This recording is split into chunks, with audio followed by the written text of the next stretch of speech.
Hi, welcome to my podcast where I talk to strong, successful women about their stories. We talk about things that matter. We get real, we get authentic, and we get raw.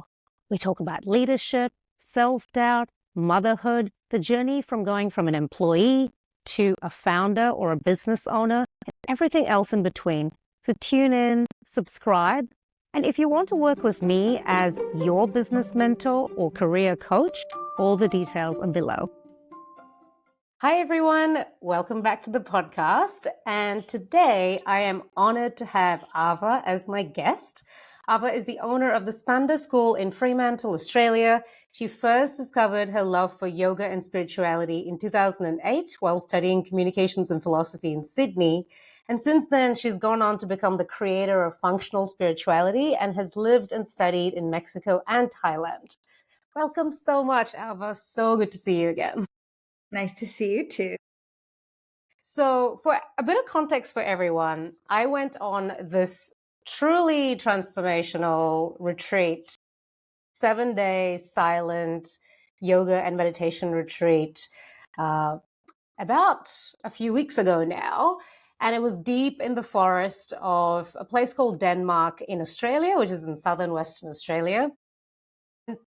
We'll go into a bit more of the detail of the retreat a bit later because I do want to talk about it because I just think it was amazing. But we were fed really beautiful, delicious vegan, vegetarian food mostly. I have to mention that first. And, we had guided teachers and guided lessons, a very beautiful, warm, comfortable space. And of course, the silence is the part everybody asks me about. So I just wanted to kick in and say, Ava, what inspired you to create those retreats? Tell me a bit more about that. Well, that's an easy question. Originally, the silent retreats that I originally started to run, they were modeled off of a silent retreat that I had attended, that I loved and found inspiring. So I had shared on retreat about my time in Mexico and Thailand, of course, you mentioned. And one of the things that I was doing in those spiritual communities was like attending 10-day silent retreat every month. It's just kind of a part of the program. And I loved the experiences they were personally magical, mystical, inspiring, but there was also something from the outside where I was like, you know, something about my passion and like my purpose where I was like, that's also what I want to facilitate. It's also what I want to do. And so not only was it like personally meaningful for me, it was also like professionally inspiring for me. I mean, at this stage, I'm like 22 years old. If I could even say something's professionally inspiring, but I was like, this is what I kind of want to, this is what I aspire to like create and develop for myself. So yeah, that's kind of where it came from. It came from my own experience and love from having those profound experiences on silent retreat. Yeah. And I think any of us who've been to a yoga class can confess or profess that the person holding the space and doing the teaching is so critical to your experience, especially when you're going deeper and the only stimulus really is your voice, is what you're doing. So I think, really, I'm so honored that you chose this as the way to do it because you have this great presence when you're holding space that feels very permissive, that feels it's not too kind of a bit sing-songy. Like I sometimes go to some of these yoga classes and I think, oh, it's so distracting. I have to say that you clearly like followed through, but also it's come out really well. So I just want to say, talk about the silence part a little bit, because as I mentioned before, it's what a lot of people ask me. It's how did you go with the silence? Now, for me personally, I go on a lot of camping trips on my own. So silence is actually not an issue at all. In fact, as I've said to others, I could have done another 2 weeks of it and it would have been fine because there's plenty of other things to read. I mean, the fact that you can read and write, like especially read spirituality books and write, was massive. What's your experience with what you've seen? How do other people cope with the silence? What have you seen? Yeah, like you said, people can feel a little bit weary about it. I think the weariness comes from being worried that they will talk and get it wrong and get in trouble. And so I feel like that's where a lot of weariness comes from. And then maybe the second layer of weariness is feeling like they will struggle with not having that, verbal relational kind of stimulus that they're used to. And then I think maybe the last thing that people are weary and anxious about is what will happen to me when I go and have a really deep experience. The silent retreat is associated with like, you know, having a deep meditation and personal journey kind of experience. It's just associated with that somehow. And people can feel nervous about that. So people can feel nervous about any one of those things. And yeah, so that's kind of how I see people come in space. And then some people they're less sensitive to any of those things like you are. You're not sensitive to any of those things. And also people also have like a certain attraction and a desire to silence for a variety of reasons. So those kinds of pieces are like weighing on people's hearts Yeah. when they're like thinking about or making the decision or totally discounting it and writing it off as the thought even arises or someone talks about it. Yeah. Yeah, lots of jokes. People make a lot of jokes about it that are just like, I'll never be able to do that. I would never do that. I'll implode and all of those things. Yeah, totally. Yeah. And so what is the reality then? I mean, you've got feedback from hundreds and hundreds of people that have done this, many of them repeat. What do you actually hear? What Yeah, what actually actually is happens? scary? Yeah.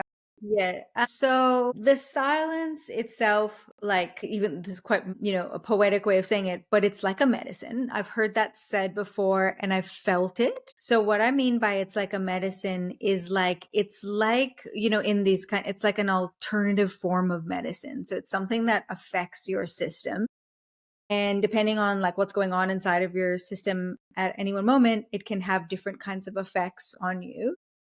And you want to, because you don't know what kind of effect, even if you love silence, it can have an effect on what is inside of you and like the material inside of you. And, it can be quite strong because it is like alternative to our normal life because it's not just talking silence, it's removing external communication in general. So it means like you're not having your phone, you're not talking to people, you're not writing notes to people, you're kind of cut off from the normal relational verbal effort of needing to communicate or receiving communication or external forms of communication. You're kind of like in your own space. And so that can be quite strong for people. And so it just really depends on the context in which you're receiving that medicine. And, it's very much like other forms. Like if you think about plant medicine and stuff,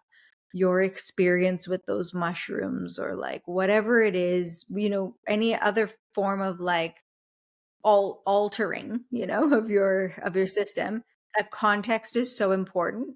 So it's so important. I've noticed, like in my experience, that the context is very resourced. So filled with nourishment, safety, and other forms of like support for the nervous system. Like the first thing you mentioned was the delicious food, which is also, don't forget the fish as well that we had, which was amazing. So Yeah. not just, it From was just Peaceful the Bay, best. right near. Yeah. Amazing. Yes, so yummy. We always talk about the food.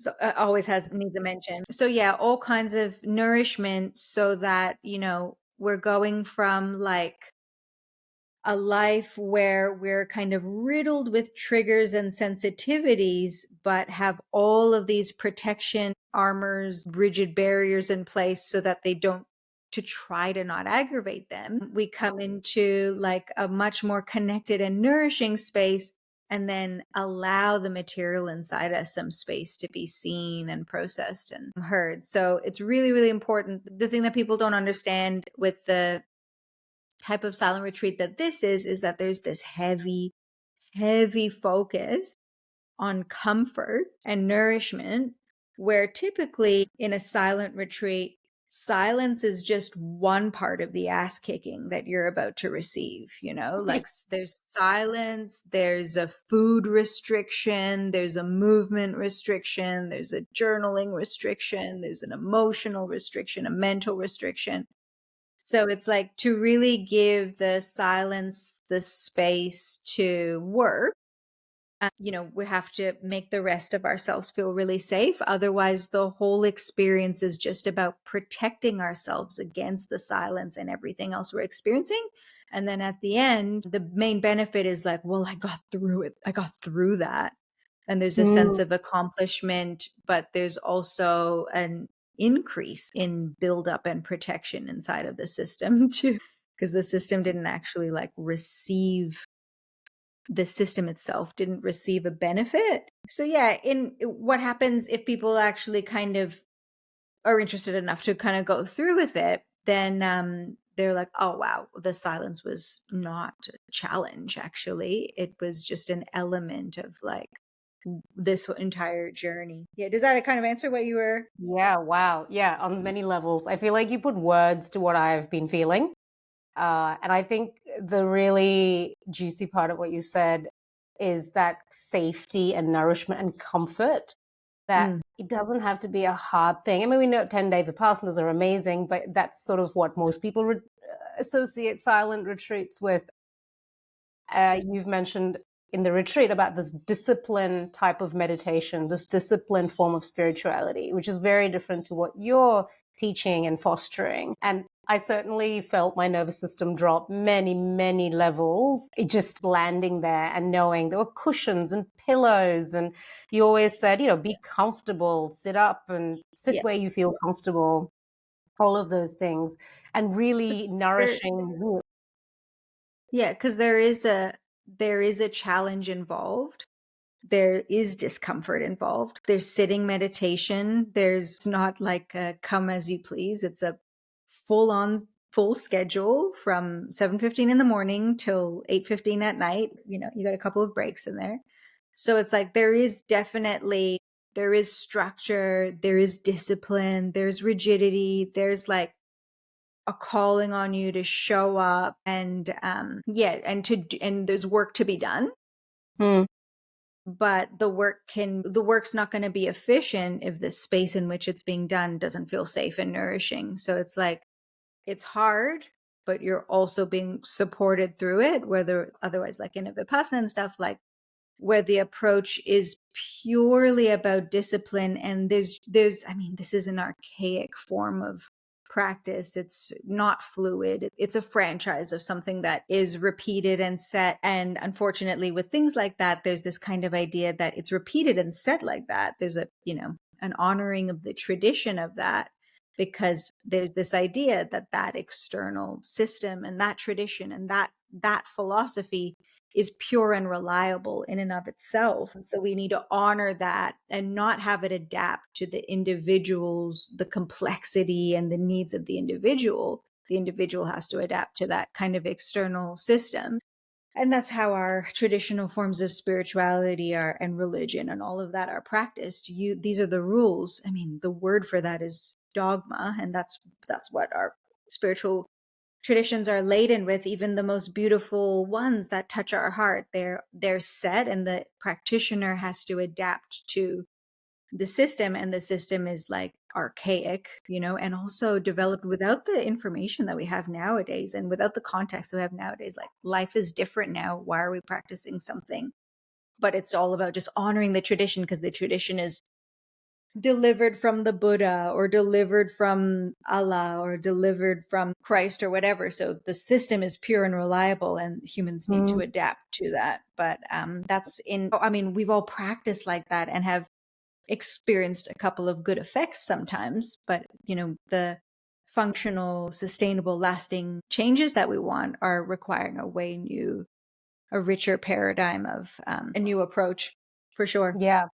I feel like you've taken the old and to combine it with the new, combine it with the current to say, okay, how do we make this relevant? And the word that comes to me is sustainable. I've been to a lot of things like this, and this is the most sustainable. It's been almost a month out, and I've developed some really amazing habits that have continued to foster. And I wanted to speak a little bit about this, and maybe that ties into the definition of functional spirituality as well, which I'd love for you to go into. So, for example, the first thing I did when I got home is to set up a space in my living room for a yoga, not just a yoga space, but yin yoga, which is what we practiced a lot.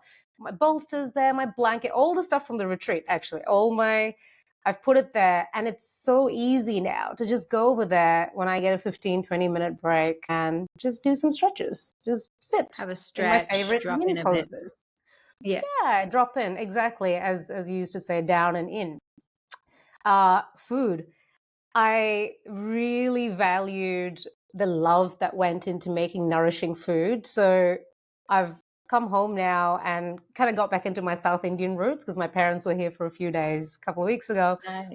and have just enjoyed making dal and rice and all of these South Indian food and just doing it in advance. So I have this beautiful, nourishing food. I sit outside in my garden under my mango tree to eat it, trying to, again, emulate that forest environment. Yeah. And all of this is just additive, just had this incredible additive. And the naps, I have to say, I've managed to keep them, which is, I know I live a very Wow. fortunate life where It I can sounds do like this. you've incorporated a lot of good things. So yeah, you should be proud of yourself. Those are a lot of habits. Like you said, it's a month out, and yeah, that's a lot to be incorporating and continuing to receive that nourishment. So good on you. Yeah. I mean, I can see the impact it has on my ability to deal with difficult situations. That's the proof as far as I'm concerned. I'm thinking, okay, I am reacting less. And why is that? Mm. Let me try and And keep up feeling these. better and Yeah, enjoying your life, like enjoying moments in a deeper way and living from a deeper place. exactly. So tell me a bit more about functional spirituality and what you mean by that. Well, yeah, I mean, I shared on retreat about my own personal journey about being a spiritual practitioner, so meditation and yoga and philosophy and all that, and being like a very dedicated practitioner for, yeah, I think it was about 8 years, and like having a yoga studio and running retreats and the teacher trainings and like having a community and being the leader and all that. And then having that huge mental health crisis, like having this big kind of burnout experience. And because of how hard I worked, how dedicated I was, and how kind of recognized I was for not just being like a key figure, but also like of being like, oh wow, Ava's practice is really deep, and I'd always been like that. I wasn't able to blame myself for that mental health crisis and to say that, oh, it's because I didn't put enough effort in. It's because I'm lazy. It's because I wasn't doing it right. It's because I didn't put enough effort in or commit my whole entire life to it. I'd done all that. And I had been getting increasingly sensitive to the kind of dysfunctionality of the practices that I was doing and teaching, sensing that things were a bit dogmatic, seeing the dismantling of some of the communities I was living in because they were like super dysfunctional and cults and like all of, Mhm. terrible gurus coming, getting ousted and things like that. And I mean, already things that I'd already known by being a part of the community. So I'd already kind of been sensitive to like, maybe there's something wrong with the system and not me. And it took me a little while. It was like fully burnt out. And I realized that the type of practice I was doing, and I was doing a lot of different practices, but the approach that I was taking was actually quite dysfunctional. And I realized that I was riddled with complex trauma, which really just means like the accumulation of stress inside of my nervous system from like big and little challenges that I'd experienced that I didn't have the tools to process, the tools or skills to process, but also didn't have the tools or skills to heal from the fact that I didn't process it. I just kind of kept pushing on and doing my spiritual practice. And I Mm. realized that there's different elements to my spiritual practice, and I was neglecting part of it. So it took me a long time, and not a long time, it took me a couple of years, it took me about 3 years to really dig myself out of that hole. But first I just dug down. I was like, I want to see what the real rock bottom of this mental health condition and physiological condition, the sickest and most unhappy I ever was. But I was also just watching it. And as a meditation and philosophy kind of teacher, I was very interested. I wanted to know, like, as much of it as I could before I kind of pull myself out of it.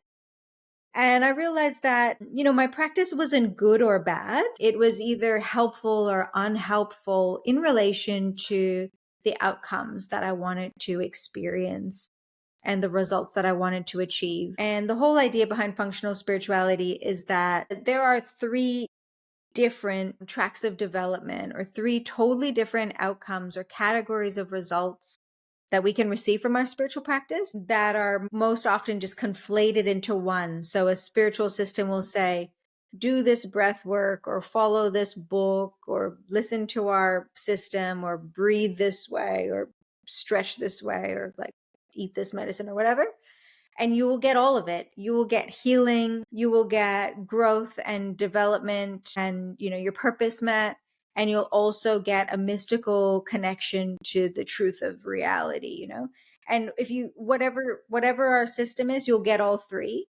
And I realized that the intentions were actually totally different outcomes that like any different, all different outcomes, they have different ingredients and a recipe that goes into them. So it's like, if you want to bake a cake, it's going to be different ingredients and a different process than making a soup. Or like if I want to, increase my cardiovascular health, it's going to be very different from me wanting to do strength training or become a painter, like whatever it is. Every outcome has like a different path towards it.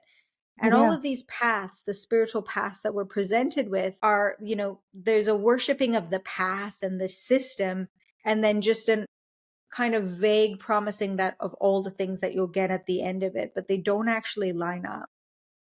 So for me, functional, and I mean, this is the way that the word is used as well, but the way that I like to define it is like when the approach that you're taking lines up with the intention that you have.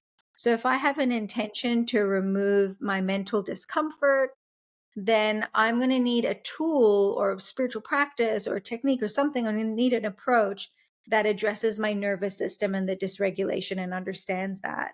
And if I have intention and a desire to like nourish my body through my diet, and I feel really inspired in that direction, then I'm not going to be doing healing tools. I'm going to be doing more like a goal setting and a planning and a visioning and a dreaming of the things that I desire.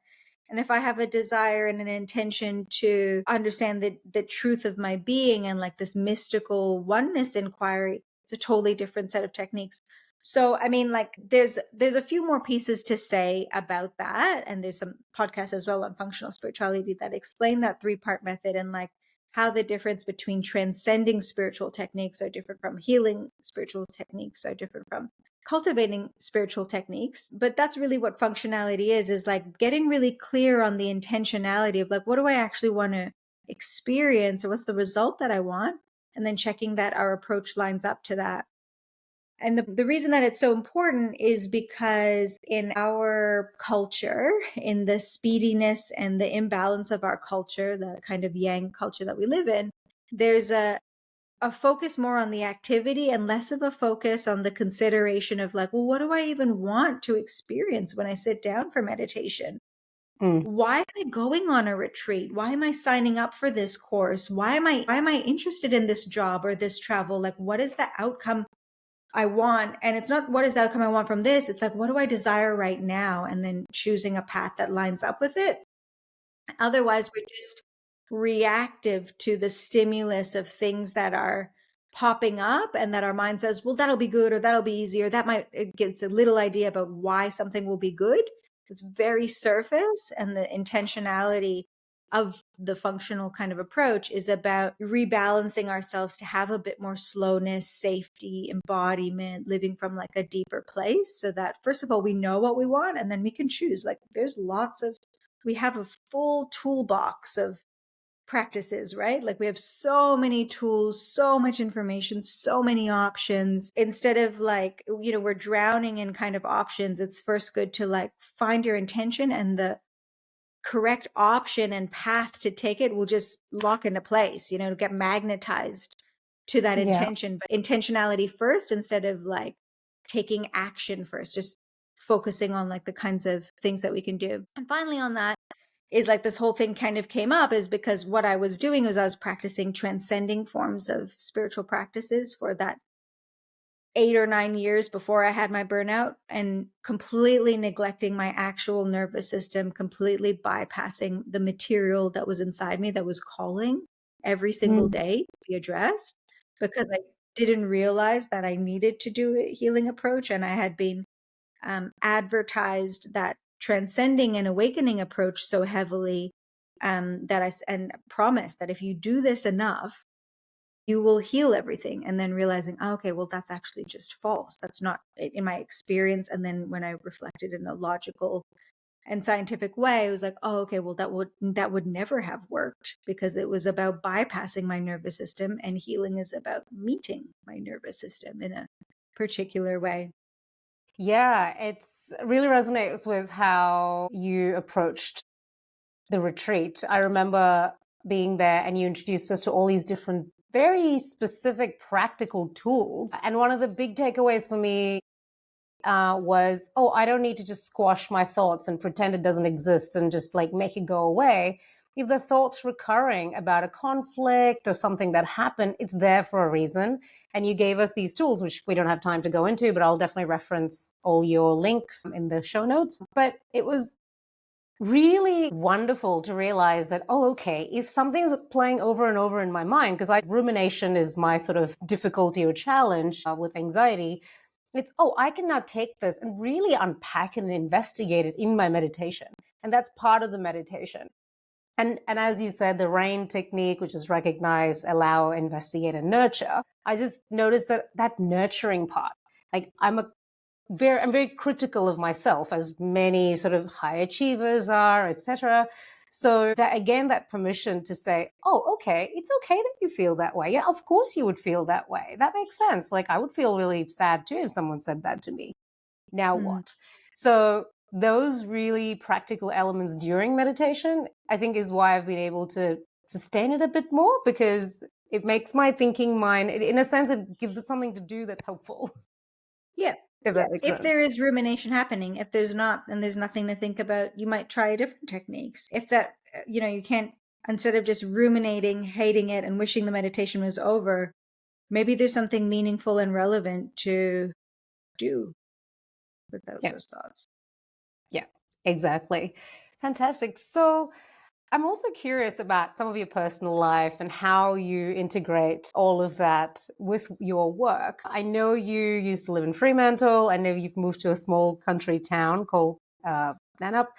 Just curious, what prompted that move, and how are you finding that, the difference? Yeah, I mean, like many of us, we kind of yearn to live a slower life, more connected with nature. Not everyone, for sure. Some people are not interested in that, really. And I have the best of both worlds, still having the studio up in Fremantle. So I do go up there once a month and you know, get to eat food that you don't get to eat in the one cafe in Nanup and things like that. See people and feel more connected to that larger, more complex community. But yeah, so it's been something that has been interesting for me for a long time, especially, being in retreat a lot and being in nature and wanting to spend more time there. So it's always been kind of like a dream to come back out into the country for sure. Okay. Yeah, because one of the things that I noticed was, with my intention this year of just becoming more peaceful, really, like really coming back to peace. I know peace is not some state that you attain and then you just keep it forever. It's a bit of an equilibrium, is how I see it. You move off center and then you hopefully try and bring back is stimulus. So I've noted that my phone is the greatest form of stimulus. And the more input I have, the more opportunities there are for stress. An article I read that now I'm worrying about babies in a particular part of the world, and the next second I read another article about, and I'm sitting here going, I don't have any control over this yet. My nervous system is saying, what are you going to do about those babies? What are you? So I've noticed that when you're in a smaller place where the environment is not urban, there aren't even the simplest level, at any minute I can hear an ambulance, I can hear a motorbike, just all of those things really add up. So I think that's It's something that I've definitely. significant. Yeah, it's definitely significant. Like coming back to the city and also the country town that I'm in is very sleepy. Like, it's on the pretty extreme end. Not necessarily by choice. I'm not so sensitive to stimulus. Like everyone will definitely experience the nourishment of a peaceful, slower, nature-based environment, but I literally live in the middle of nowhere right now. So Yeah. it's a very significant, like you can definitely notice the difference between the city and then where I am here in the middle of nowhere. Yeah. So yeah, it's definitely a thing, and it's good to get little breaks as well out of that space. And that's, I guess, the purpose of retreat as well. Yeah. And I think my takeaway was you've got to figure out what that stimulus is for you. I'm definitely one of those people that, even though I grew up all over the world in cities, in Dubai, very busy cities, I would definitely love to be in a forest. But again, that's someone's worst nightmare, being that disconnected from other people and shows and bars and pubs. So my takeaway was sort of what is noticing? What is the thing that creates the most amount of stress for you? Stress. Trying to eliminate that Absolutely. in the context and environment you're in. I've got teenage children who go to school. I can't avoid, or I can't be in a forest right now, basically. Exactly. So it's actually with what you can control, changing the little things. Totally.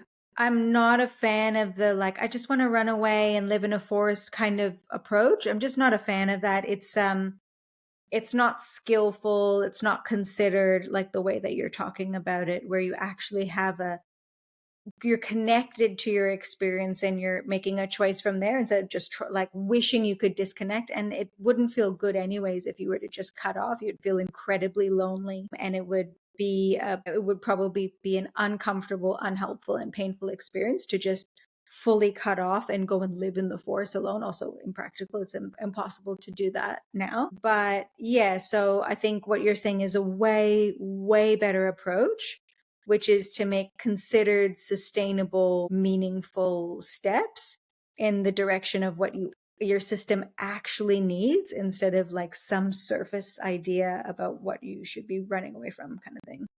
Yeah, It's a good approach. totally. So I want to talk about motherhood because this is Female Voices podcast, and a lot of people I relate with are mothers or thinking about it as well. I'm curious, how did motherhood impact your spiritual journey, your work, even as an entrepreneur, because you run your own business? And how do you manage all the challenges? For me, motherhood has never been really like a passion or an interest of mine at all. It's been like a big passion and interest of my partner. So the plan was always that, I did start to get interested in it at one point and thought there's something there for me to experience and unlock and connect with, to do my real passion and purpose in a better and meaningful way. And then the agreement was always that I would continue to work and my partner would kind of be the like stay-at-home parent. Now, so I've got a 2-year-old and another child gestating. And, so in practice, it looks like me actually being very involved as a mother, being very interested in the path of being a parent. And it really just is a beautiful, interesting, powerful piece of the puzzle of the greater work that I do, which is about, all of these different elements of our life. And it's like, functional spirituality is a philosophy of life. And it's not that everyone is a parent, but everyone is engaged in these powerful relational dynamics. So it's just been really interesting for me. There was, I think for me, some of the biggest challenges were just that learning curve at the beginning was so full on that I had absolutely no understanding or experience for. And then, like everything that I'm interested in, there's a turning point where I've developed enough of the skills that all of the challenges become interesting and rewarding instead of depleting and, Mm. diminishing me. On the Functional Spirituality podcast, we just recorded an episode, myself and another team member in Functional Spirituality, about parenthood and about the decision to have a child, to be a parent, or to become a parent again, and things like that. And I share a lot more about like going in a bit more detail about the challenges of that first period and lots of other interesting things about that. So that might be a nice resource to link Yeah. about parenthood. Yeah. But yeah, no, it's Sure. been the challenges were just harder when I didn't have this kind of skills and confidence. And now, even though like the challenges are ever changing, there's a sense of confidence there that continues to grow, that I'll be able to figure it out. I was just thinking last night that really like my number one goal and priority is just to bring out the best in Mm, Jasmine. And I mm, just see that every day. I mean, of course, she's has all of these different struggles, but she's just every day that I'm with her, I just see like the best in her coming out more and more and more. And of course, yeah. she has all kinds of different, emotional toddler struggles, Yeah. but it's so helpful when you understand what's biologically natural Mm, for adults and for children and for yourself. mm. And then you feel confident to support and meet those pieces.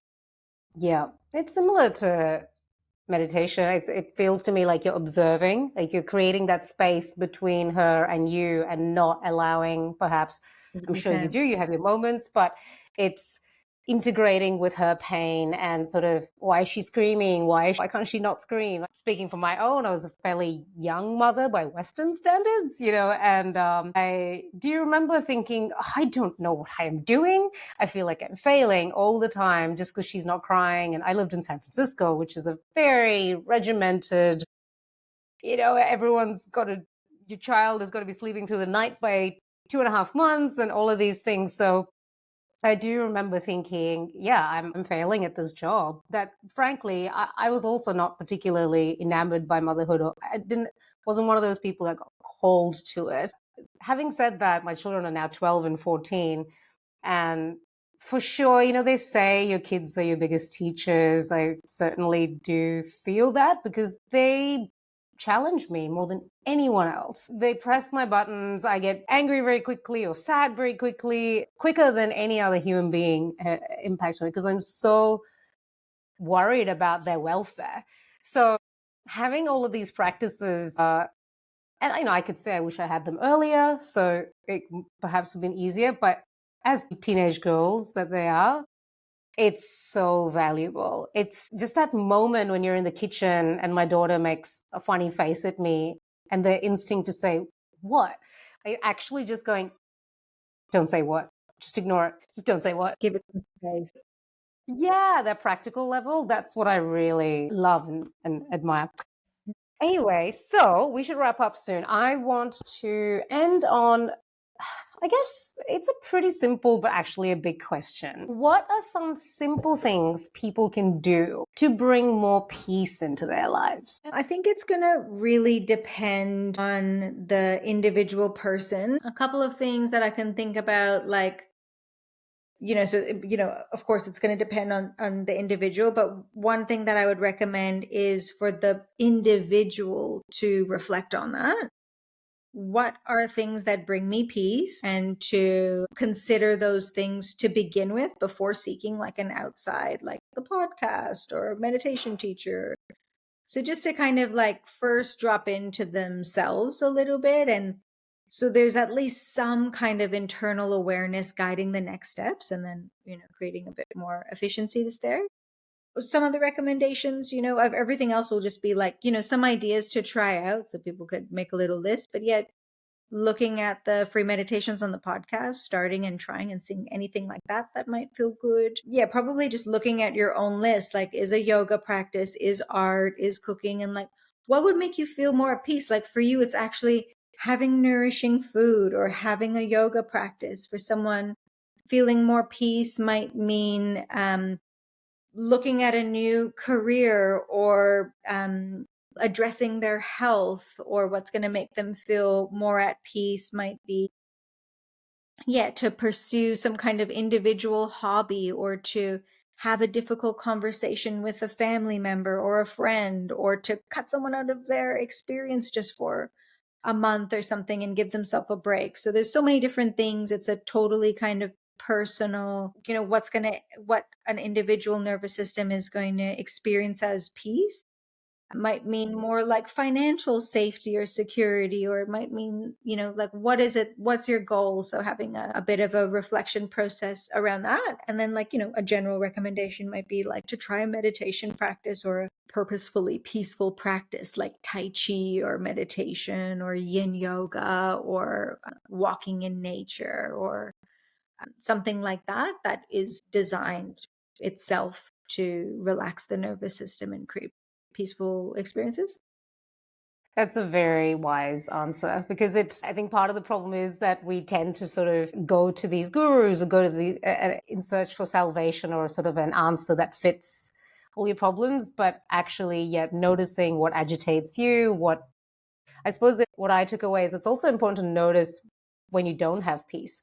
Like what are those moments, and looking to maybe resolve them. And then when you do feel really peaceful, introducing more of that into your life. Totally. And that'll look different for everyone. For one person, it might be running 50 kilometers a day, whereas again, it looks It's a nightmare for different. someone else. Yeah. So I think, discovering, like, just, off the back of what you're saying is like, discovering what pieces might be causing you unpeace right now, causing you stress, helping to resolve or address those, and then considering a few elements that might bring more peace in. So it might be tidying the house, or like I said, making a meal plan or joining a gym or trying meditation. So removing stress and cultivating peaceful experiences would be a good answer, I think. Amazing. Well, thank you so much for a really My lovely, pleasure.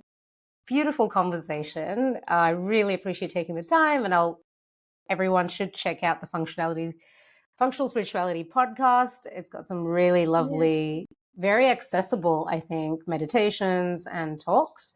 So thanks again, Ava. So nice to see My you. pleasure. Look forward to seeing you soon. Yes, the next retreat. I'm addicted. Yeah, that's it. In a couple of months. Yes, Thanks, Isis. Thanks for having me. of course. I hope you enjoyed that episode. All the details from the show are in the show notes below. If you want help with any of those topics, feel free to contact me. I am your career coach and business mentor. I can help you grow your business or help you with those really difficult decisions that you might be struggling with, like, should I quit my job? Or how do I ask for a pay rise? Or should I change careers? If you're struggling with any of these things, contact me.